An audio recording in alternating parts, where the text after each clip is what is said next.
Monday afternoon லஞ்சுக்கு chicken biryani தான் பசங்களுக்கு செஞ்சு கொடுக்கலான்னு செஞ்சுருந்தேன்.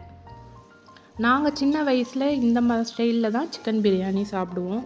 சரி, அதை பசங்களுக்கு செஞ்சு கொடுக்கலான்னு அம்மா கிட்ட கேட்டு இந்த ரெசிபி செஞ்சுருக்கிறேன். லாங் வீடியோலையும் போஸ்ட் பண்ணியிருக்கேன். டைம் இருக்கும்போது செக் பண்ணி பாருங்கள். அப்போல்லாம் பாஸ்மதி அரிசிலாம் வாங்குறதில்ல எங்கள் அம்மா.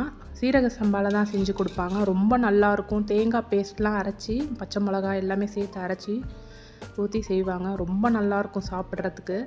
சண்டே ஆனால் இந்த பிரியாணி தான் அம்மா செஞ்சு கொடுப்பாங்க. பிரியாணிலாம் செஞ்சு முடித்த கையோட கிச்சன் கவுண்டர் டாப்லாம் தொடச்சி க்ளீன் பண்ணியாச்சு. நெக்ஸ்ட் டே புரட்டாசி மாதம் பிறக்கிறது.